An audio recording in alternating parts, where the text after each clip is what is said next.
És un dia important per la corporació i per la regió sanitària de Girona, ja que aquest nou espai permetrà acostar a tractaments que actualment no es podien fer en l'Hospital de Calella, doncs poder-los fer en proximitat i a més aquells que ja es feien a l'Hospital de Calella fer-los en unes altres condicions, en un espai molt més digne, molt més favorable, molt més humanitzat, perquè els pacients i les seves famílies se sentin més acollits i ben atesos pels professionals, pels excel·lents professionals que té l'Hospital de Calella.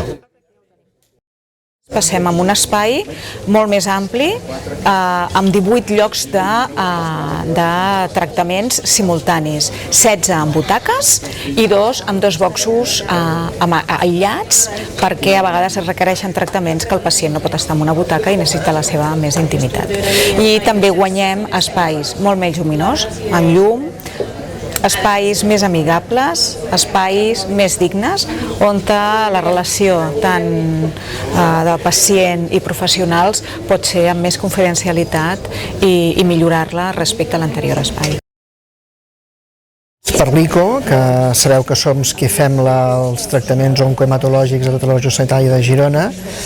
evidentment fa temps que esperàvem aquesta ampliació perquè Calella tenia un hospital fins ara petit, tot i que realment molt ben aprofitat pels seus professionals que hi havia, per cobrir una població gens petita i cada cop amb major creixement. Doncs el que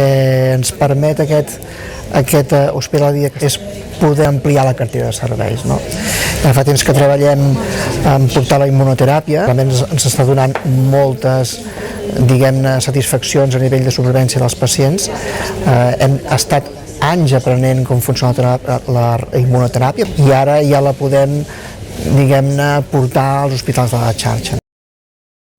Mentre esperem l'ampliació de l'Hospital de Calella, nosaltres el que estem intentant és optimitzar tots els espais que tenim dins de l'hospital per donar la millor atenció, la màxima qualitat i seguretat en els nostres pacients i que ho puguem fer en un entorn com aquest, en el nou Hospital de Dia Polivalent, on l'experiència del pacient pugui ser millor. Fins ara l'hospital no podíem accedir a que un pacient amb una insuficiència cardíaca o una malaltia pulmonar obstructiva crònica tenia que anar a urgències, tractar-se allà i a vegades acabar ingressant en hospitalització o en dies d'observació a l'àrea d'urgències, i això ens permetrà d'alguna manera anticipar-nos, ser molt proactius, que els nostres cardiòlegs, els nostres pneumòlegs